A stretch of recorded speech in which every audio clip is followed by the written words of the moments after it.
Hi teacher, I'm going to read about the legends of fairies. The fairies today are the stuff of children's stories. Little magical people with wings, often shining with light. Typically pretty and famous, like Tinkerbell in Peter Pan. They usually use their magic to do small things and are mostly friendly to humans. We owe many of our modern ideas about fairies to Shakespeare's an story from the 18th and 19th centuries. Although we can see the origins of fairies as far back as the ancient Greeks, we can see similar creatures in many cultures. The earliest fairy-like creatures can be found in the Greek idea that trees and rivers and spirits called dryads and nymphs. Some people the some people think these creatures were original the gods of earlier pagan religions that worshipped nature. They were replaced by the Greeks and Roman gods, and then later by the Christian god, and become smaller, less powerful figures as they lost importance.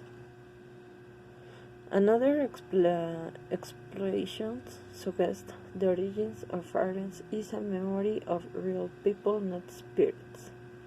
So, for example, when tribals with metal weapons invaded land where people only used stone weapons, some of the people escaped and hid in forests and caves. Further support for this idea is that fairies were thought to be afraid of iron and couldn't touch it. Living outside of society, the hidden people probably stoned food and attacked villas. This may explain why fairies were often described as playing tricks on humans.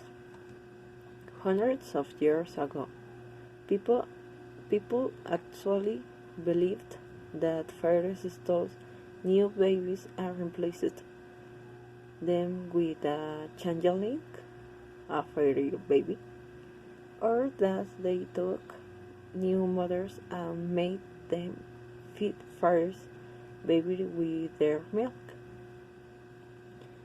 While most people no longer believe in fairies, only 100 years ago, some people were very willing to think they might exist.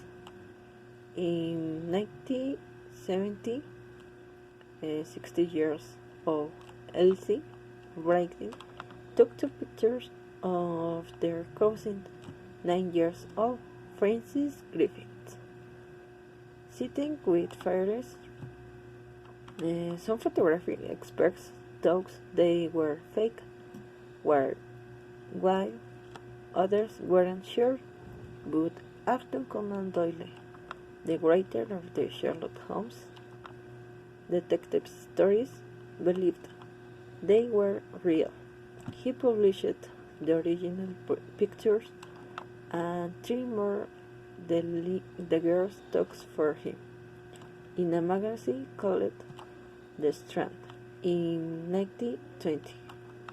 The girls only admitted the photos were fake.